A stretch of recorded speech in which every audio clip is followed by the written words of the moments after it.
الاحتجاج كان مكتب مسير قرر على انه ما غاديش يمشي لمدينه الدار البيضاء. داروا الاجتماع قرروا بانه ما يلعبوش، هذا كل ما في الامر، وطبقوا ذاك القرار اللي دار. وقيلا مازال ما قلقوا كاع داك الساعه فاش كنا العمليه الكار. شحال عمروها البودريقه؟ مازال صغير 30 مع 30 مازال ما قلق. وهذه راه 73 لهنا شحال 2014 شحال هي؟ 40 ساعه هو مازال ما قلق. تظهر ليه محمد.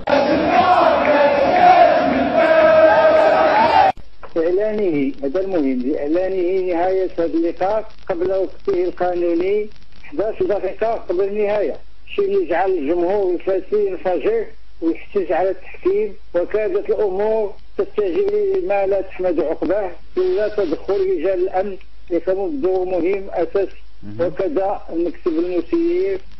ومباشرة بعد نهاية هذا اللقاء كان مسؤول بعث مكتب الاجتماع طارئ، حضروا كذلك العدد من الفعاليات محبين وعدم إجراء المقابلة الأخيرة أمام الوداد البيضاوي. يعني قررتوا كمكتب؟ أيه، إذ لم نتوصل بحكم من الجامعة الملكية لكرة القدم حول هذا التظلم التحكيمي وأمام الضغط وعدم توصلنا بأي حكم جماعي، خذونا الموقف جميعا بعدم سفر للدار البيضاء لمواجهة فريق الوداد البيضاوي. موسم 78-79 من نقطة جزاء فارغة بعد انسحاب لاعبي الرجاء.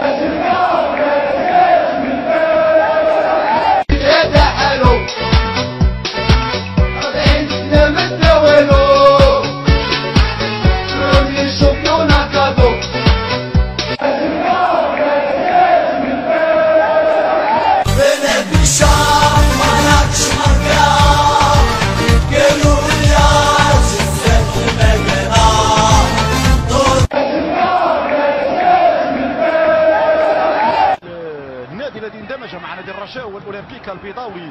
طبعا التسميه السابقه هي جمعيه الحليب، والاولمبيك البيضاوي في تلك الفتره كان فريق مهاب الجانب.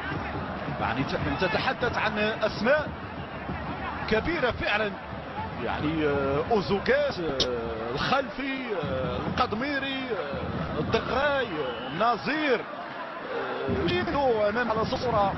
طبعا هي اسماء صنعت اللقب تلو الاخر هنا في الميادين المغربيه. اللي كنفتخر به هو فاش مزقت الشباك ديك الساعه على الحارس بوعبد اللهوي.